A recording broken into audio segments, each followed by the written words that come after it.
Amen. In Matthew chapter 11 and verse 12, Jesus said this, "And from the days of John the Baptist until now, the kingdom of heaven suffereth violence, and the violent take it by force." Now, I had something totally different I was going to preach this Sunday. I was working on it. And then the events of what took place this week, the kingdom of heaven suffereth violence. And unless you've been living in a cave or under a rock, I'm sure you've heard that a 31-year-old man by the name of Charlie Kirk was innocently slaughtered. And he's in heaven now, dancing on the streets of gold. I know he is. But it's just a perfect example of the kingdom of heaven suffereth violence, because there's many people in this world that are motivated and operate in nothing but violence. That's the message today. My title is Violence.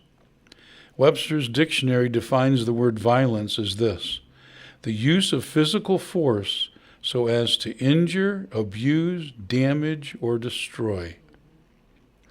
And violence is all around us. You know, it's nothing new. The very first human being born by the normal gestation period was a man named Cain.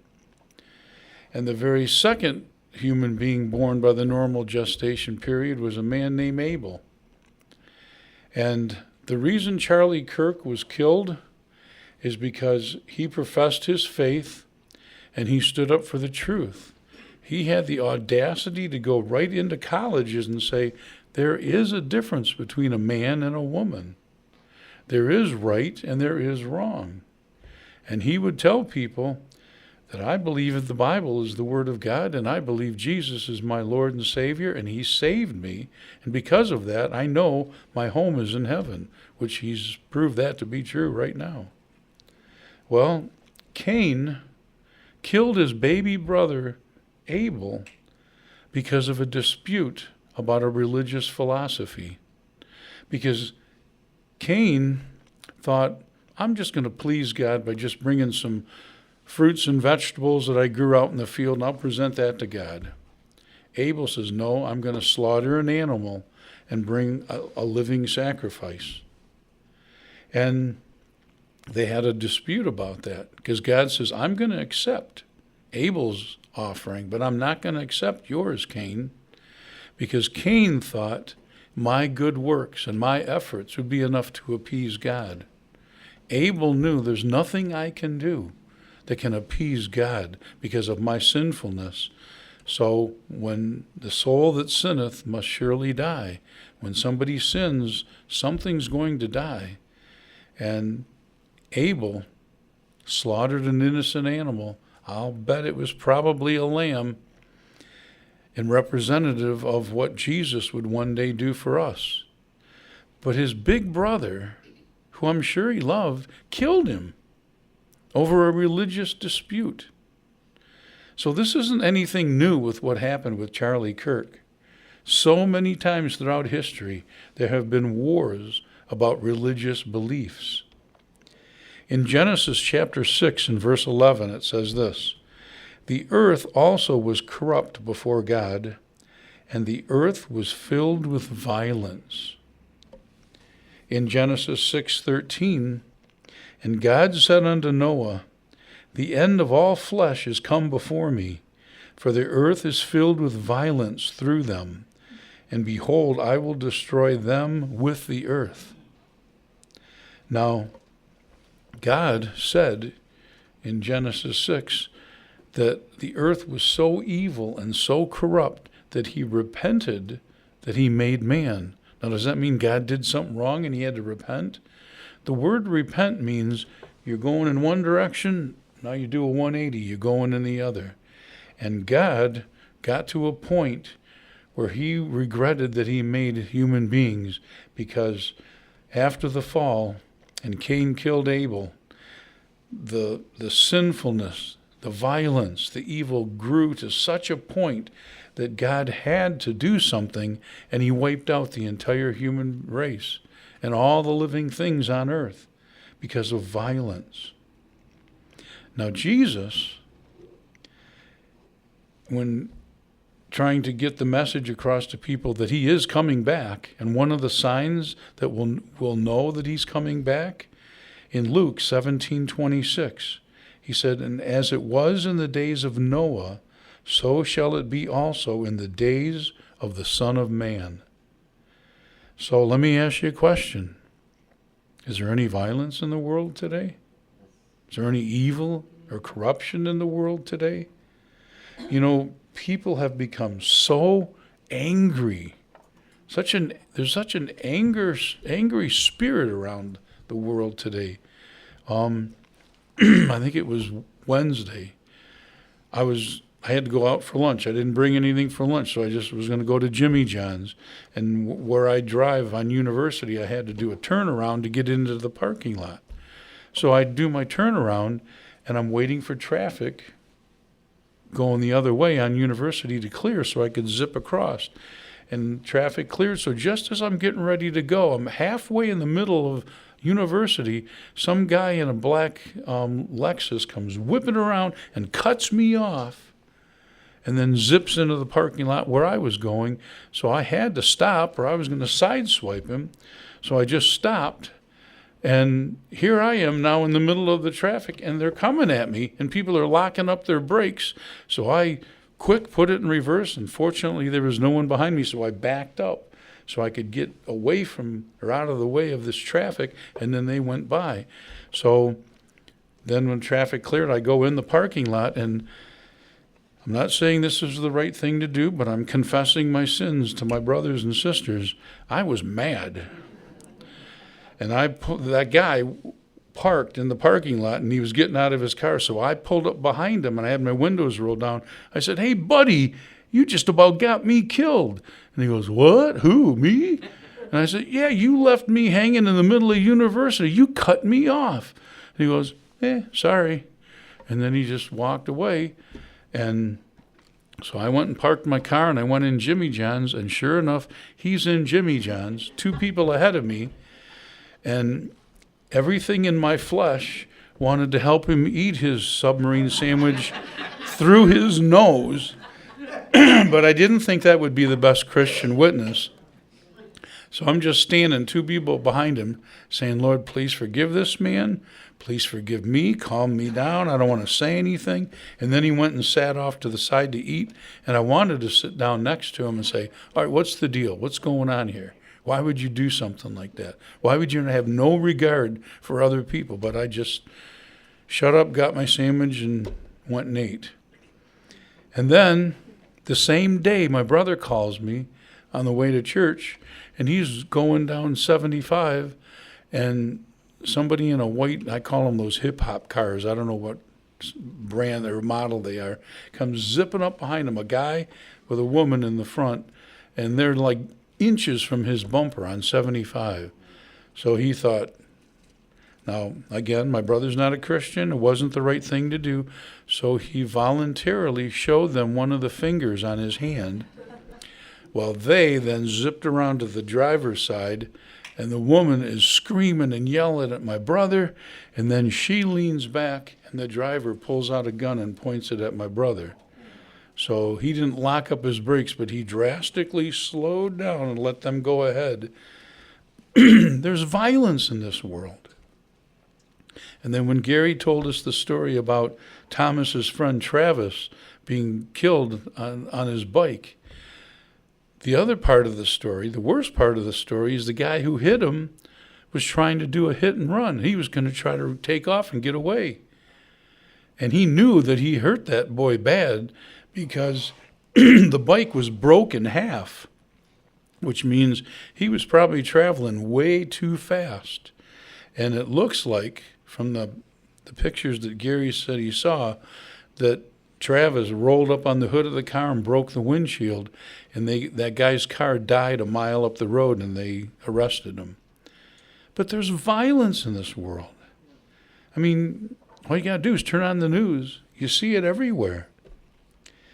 In Revelation 18:21, it says, "And a mighty angel took up a stone like a great millstone and cast it into the sea, saying, Thus with violence shall the great city Babylon be thrown down, and shall be found no more at all. Now, there's a lot of different debates and theories about who exactly or what exactly is Babylon, the great whore of Babylon, and the city Babylon. It is a city because the Bible mentions that. And many people believe, and it does fit that description, that Babylon could be New York City. And it says because the violence is going to be so great in that city, it's going to be thrown down and it won't be found anymore.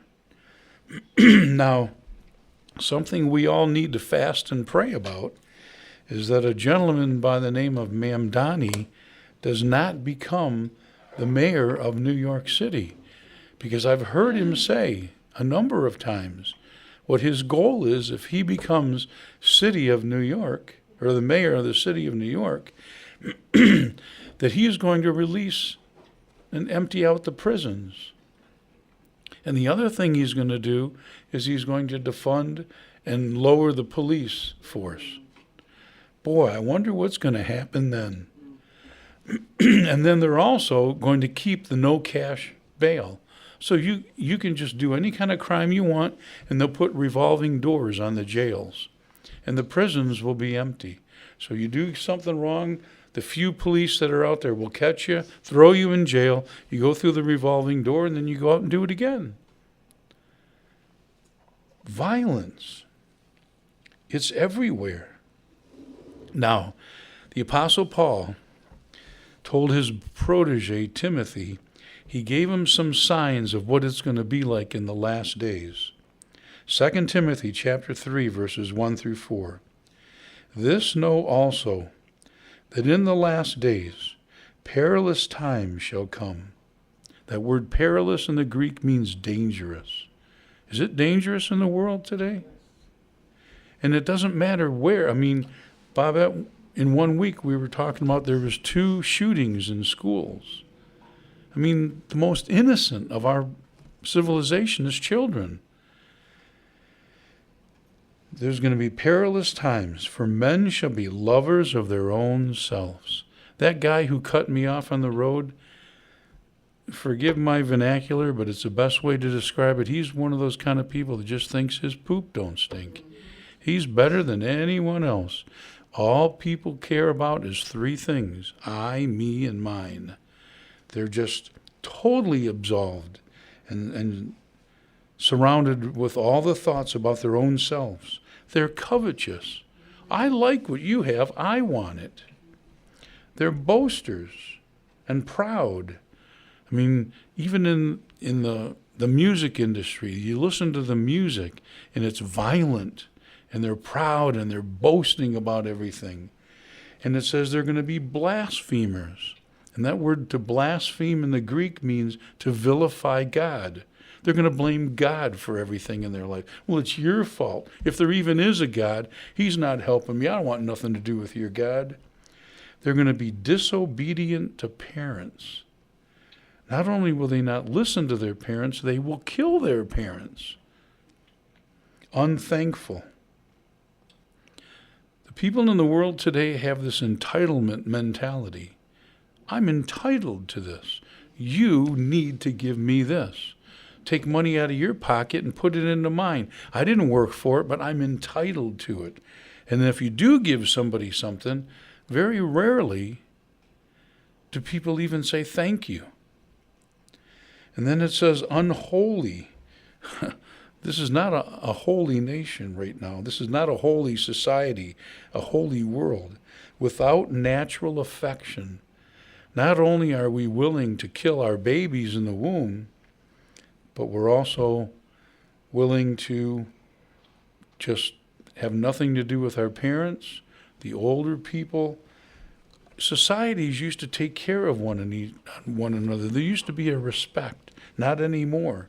Truce breakers, false accusers, incontinent, fierce. People are fierce. I mean, in the movies, in the music industry, you see people, they're just angry. They're fierce. They'll kill you in 2 seconds if you even look at them the wrong way. despisers of those that are good. You know why they killed Charlie Kirk? For one reason. He spoke for what was good and they despised it. They had to shut him up. But the exact opposite is what's going to happen. They're traitors, traitors to this country, traitors to their God, traitor to what's right and wrong. They're heady, they're high-minded, lovers of pleasures more than lovers of God.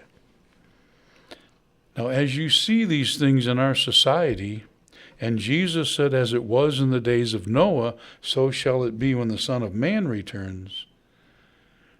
This violence that we're living in is one of the greatest signs how close we are to the Lord's return.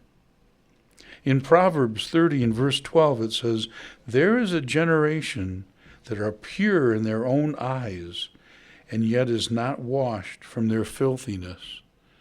There's many people that just think, hey, well, there's nothing wrong with us. We're fine. We're doing what's right.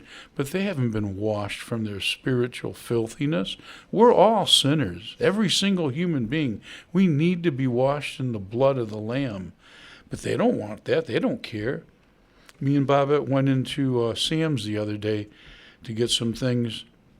And as we're walking in, this young couple walked in. I don't know, maybe 25.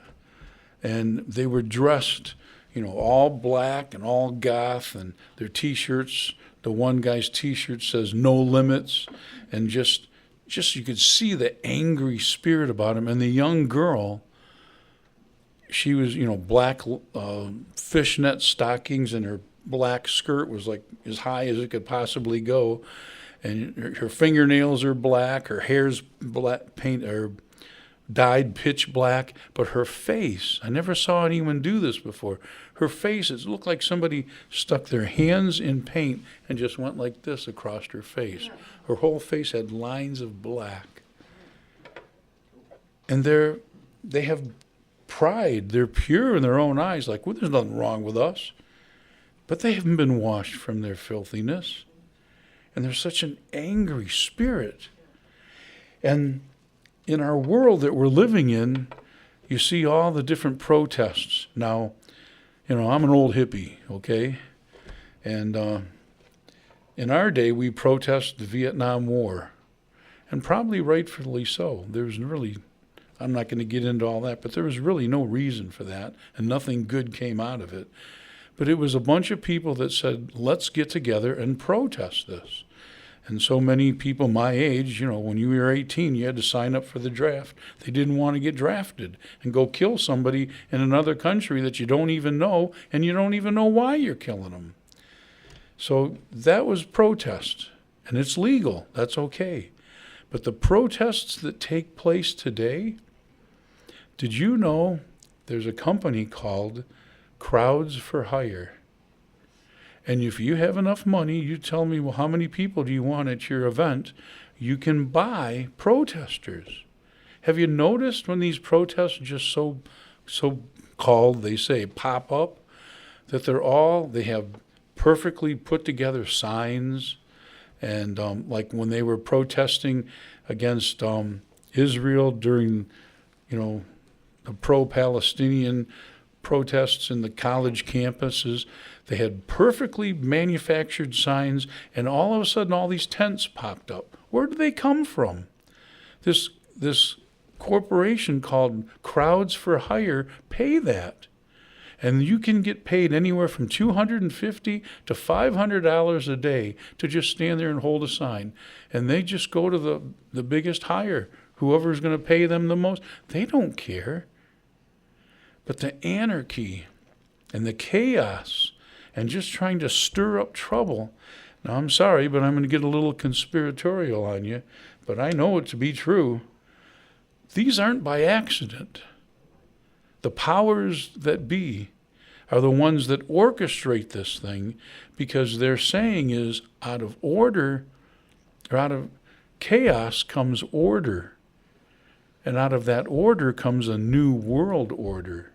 When everything is going fine and everybody's happy, it's hard to promote different way of living, so they got to cause trouble and chaos, and everybody gets so upset and say, well, just like Benjamin Franklin said, those that are willing to give up their freedom for security deserve neither. So we're so afraid of all these things. Please take care of us. We'll do anything. Keep me safe. Keep me safe. And then they develop an order, but out of that order comes a new world order. One crazy guy in Detroit many years ago decided to get on a plane with a bomb in his shoe. And because of that, we all had to take our shoes off for many, many years. I heard they're starting to get rid of that. But just because of one chaotic thing, they said, oh, let's bring order out of it and safety. And now you got to take your belt off, everything out of your pockets because of a couple of crazy people that caused chaos. And the social engineers are using this spirit of violence and anarchy to develop a society that they want. God said in 1 Corinthians 14:40, let all things be done decently and in order. But today, there's no regard of life. There's no regard. You know, Ken said he was praying and he said, you know, this mentality about abortion stirs this disregard for life, and he's absolutely right. Because any society that does not respect the life of those in the womb will respect no other life. And if you don't respect life in the womb, then whose life do you respect? And if you're being taught in school that there is no God, if there's no God and there is no afterlife, then you're a hunk of meat and I'm a hunk of meat. And if I can take advantage of you for me, then who cares? We're both going to just end up as worm food rotting in the ground. None of this matters. I actually, many years ago, pulled up behind a car at a stoplight. And on one side of the back of the car was a bumper sticker that said, "Save the baby whales." But on the other side of the back of the car was a bumper sticker that said, "Pro-choice." So what that person is saying is, don't you dare kill these baby whales, but it's okay to kill as many humans as you want, the baby humans. Now you see, in a society, it's very hard to convince people in the society that human beings aren't important and bring them down to the level of animals, because after all, we shoot horses, don't we? Turn them into the glue factory when they're of no use. But it's hard to get people to accept, humans are low and the same value of animals. So what you do instead is you raise animals to the same importance of humans. Then we're on the same par. And then you can say, well, you know, it's okay to abort animals that look like they're going to be deformed or not of any use. So let's abort the humans. Oh, we think that maybe your child might not have a perfect life. You know, in some countries, and I'm sorry, ladies, but if they detect that child is a female child, they'll abort it. Because in some countries, when a female child is born, they know someday they're going to have to pay a dowry for someone to marry that child. And that dowry could cost you a lot of money, and they don't have a lot of money. Or female children won't grow to carry on your name, so they'll abort the children that are female and save and try to nourish the ones that are male. But then at the opposite end of the spectrum, you know, once you get to be a certain age and, you know, your insurance company is getting tired of paying for all your surgeries and your medication, and you become what they call a useless eater, euthanasia is the best way to go. We even had a president who said, you know, sometimes the most merciful thing you can do is give somebody a pill and send them home, let them take that pill, and then they'll go away. So the respect, the value, the regard for human life gets so devalued, And you look at TV shows, you look at movies, you look at video games. I was told that this young man that it looks like is the one who shot Charlie Kirk, he went to that college for one semester and he dropped out. And then he just went and buried himself in social media and got propagandized or got hypnotized or brainwashed. And that's why he hated Charlie Kirk as much as he did. What's on the computer? There's so many things out there that can twist your brain. TV shows. Just notice sometime. Every major network, ABC, NBC, CBS, every night of the week, Monday through Friday at 10 o'clock, they have a TV show that's either about solving murders with some cop show, or on Friday nights they all talk about murders that took place in reality and all the details about it. So just think, you've worked hard all day or you worked hard all week, so you come home to relax to watch somebody get murdered. And with computer graphics, they can show the bullet go right through the flesh and puncture the heart. And you're seeing all this. And then, okay, well, it's time to go to bed now. Have a good night's sleep. Or you go to the movies. Well, movies are expensive. Let's go see a movie. And it's all about people getting blown away or someone getting killed.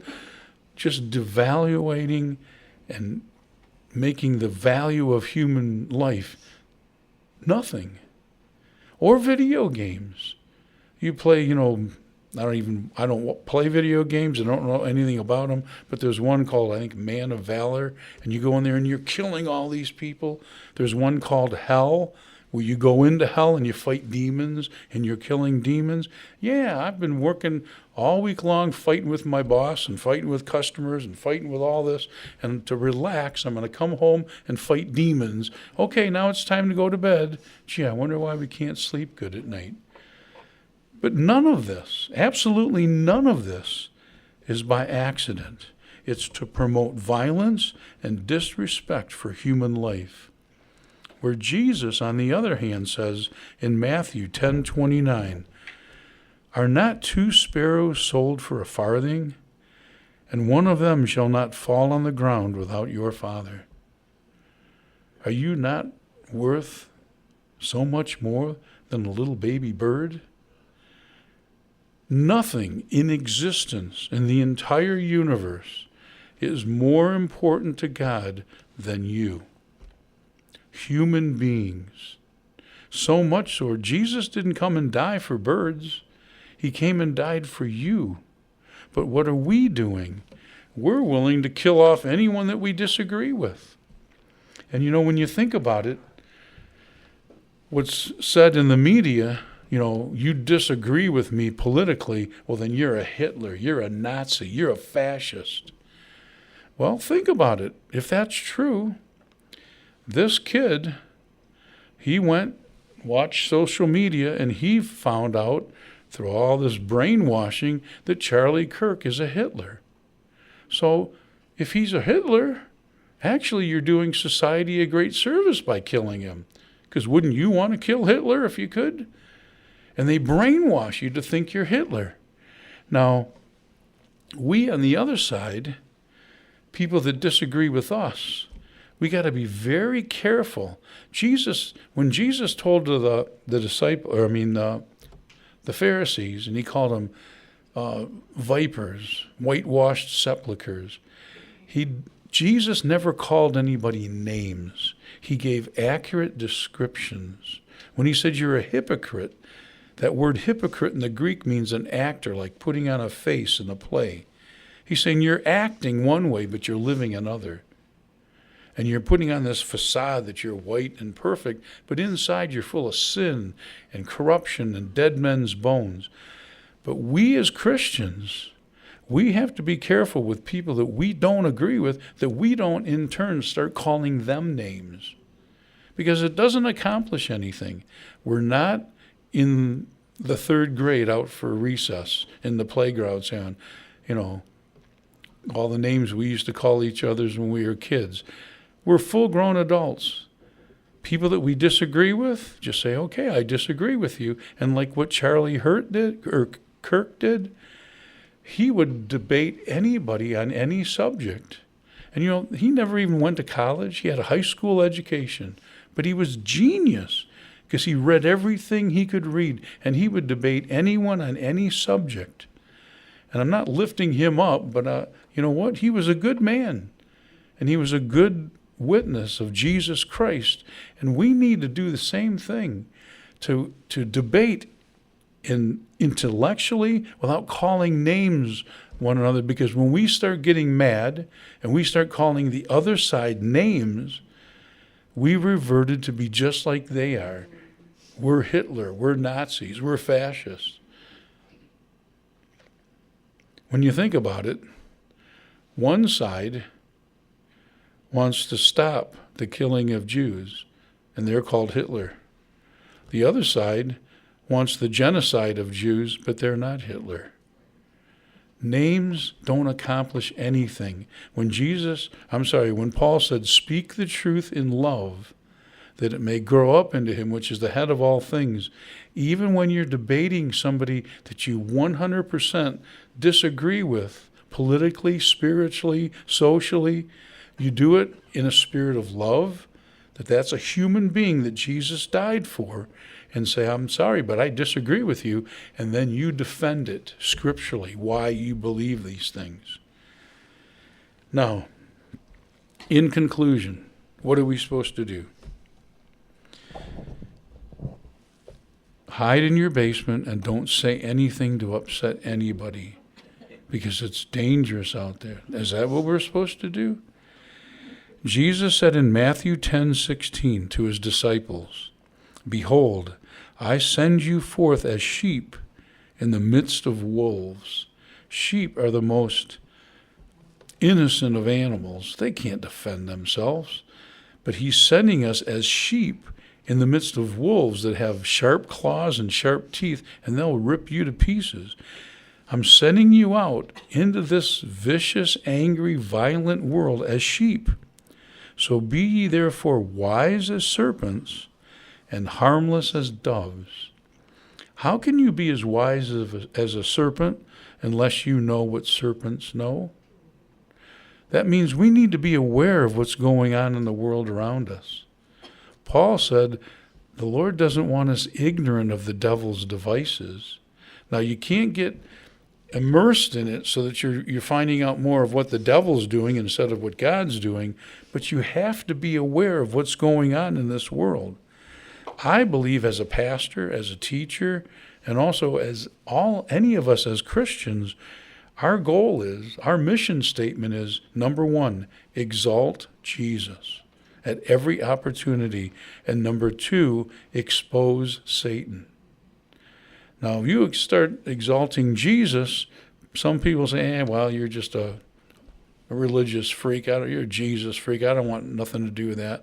But when you start exposing Satan and what those that follow him are doing in this world, that's when you kick a hornet's nest. When you turn on the lights, the cockroaches run. And when you start exposing Satan, people get mad. So we're supposed to promote God's kingdom, but we do it in order.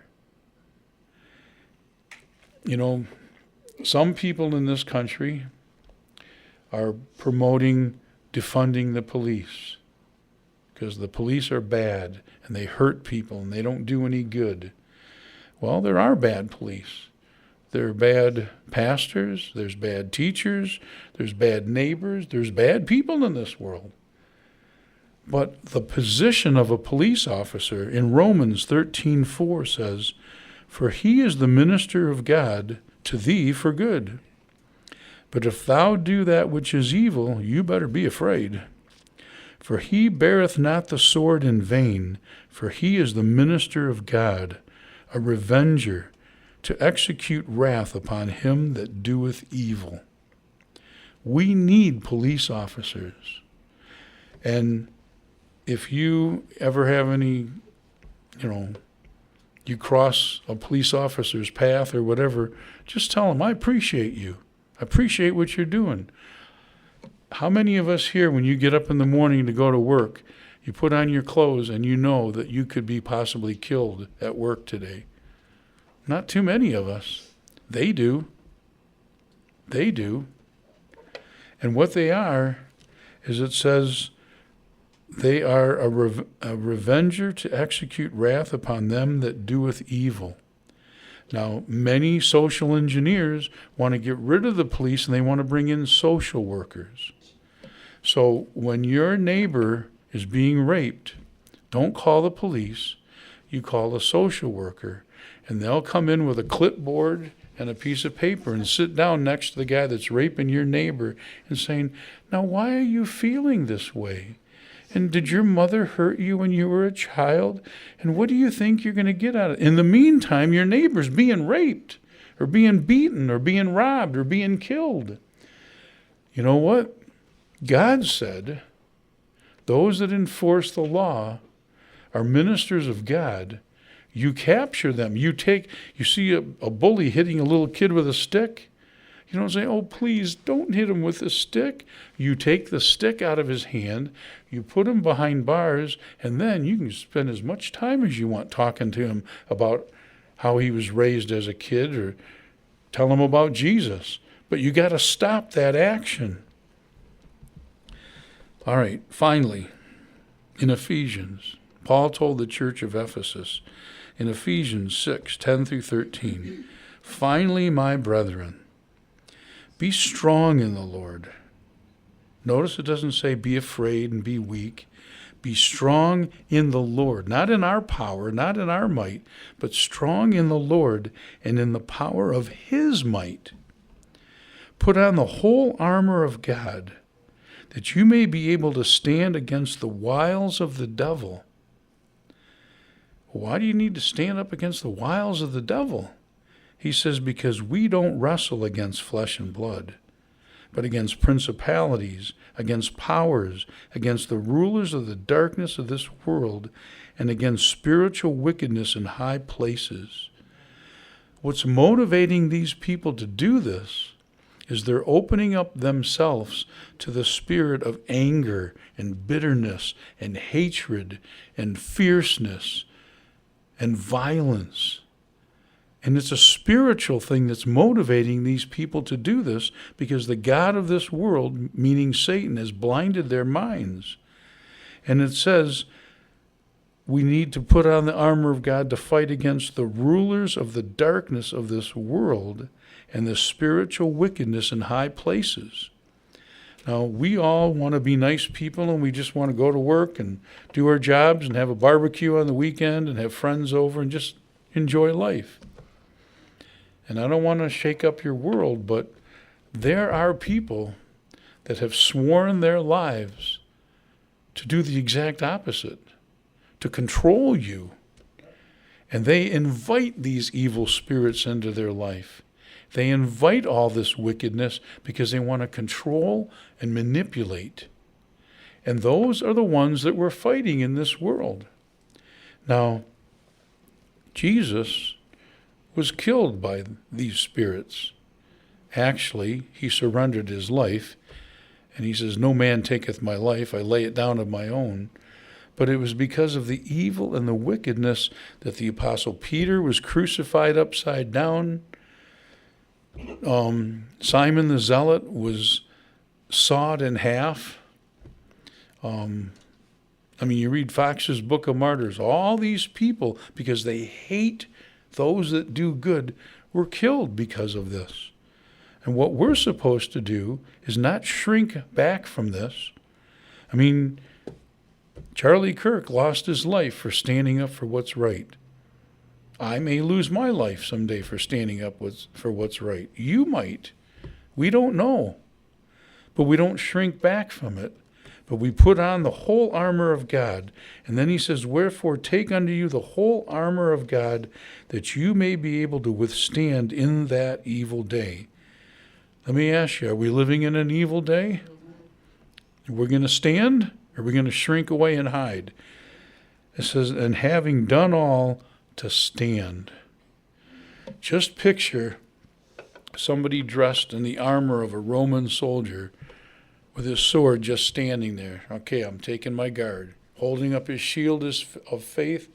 You put on your helmet of salvation. You put on your breastplate of righteousness, your belt of truth, your shoes that are shod with the preparation of the gospel, which means you'll go anywhere you get led by God to stand up for Jesus and stand up for the truth. And you got that shield of faith to quench all the fiery darts of the devil, and your only offensive weapon is the sword of the Spirit. And you stand there. Now, if you notice, in the armor of God, the only thing that's not covered on you is your rear end. Because if you turn and you run, your whole backside's exposed, and your enemy can just shoot you in the back. But if you stand fully clothed with your shield and your sword, the book of Psalms says in a number of places that Jesus is my rear guard.